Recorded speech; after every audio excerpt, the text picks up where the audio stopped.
Hey Bayside, Wesley here from Bayside Davis. Hope you're having a great day. We just want to encourage you with a little word from the Bible today. I was thinking a lot about brands lately. Brands are a part of the ethos of our culture. All brands have logos that are a visual identifying mark of that particular brand. So think of these brands with me. Nike has a swoosh. Adidas has 3 stripes. My Apple computer has a half-bitten apple, which is kind of weird because that's like the Genesis 3 false story. The NBA has a Jerry West silhouette. The Jordan brand has the Jumpman. Everybody who loves basketball knows the Jumpman. Most of us can identify these logos in our culture. But my question is, what is the identifying mark of a follower of Jesus?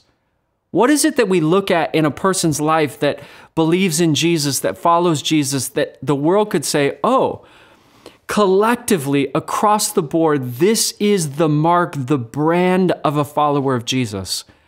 Well, in John 13, 34 and 35, Jesus says, "A new commandment I give you, that you love in the same manner that I have loved you."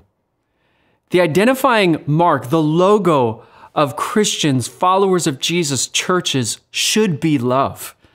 That we would love people in the same way that Jesus loved us. That when we look at people, when we relate to people, that when we look at each other and we relate to each other, that we would relate to each other on the basis of love. And in addition to that, I think that love is the litmus test for Christian maturity.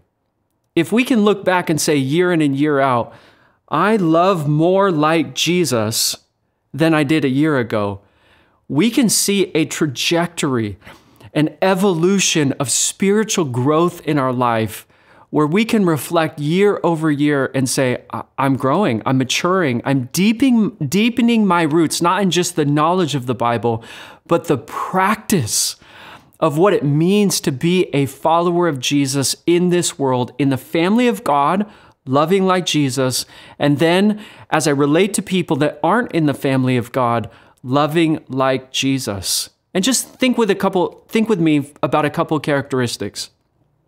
When Jesus loved us, he loved us sacrificially.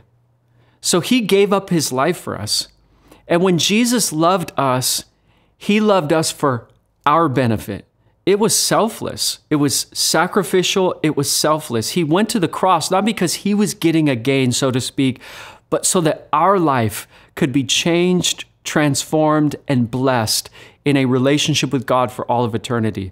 Think of those 2 words in your own practice of loving people, sacrificial and selfless. That is the way that Jesus loves us. And that's my encouragement to you and to myself today, to love like Jesus loves us. Hope you have an amazing day. Great to encourage you on this day. Much love.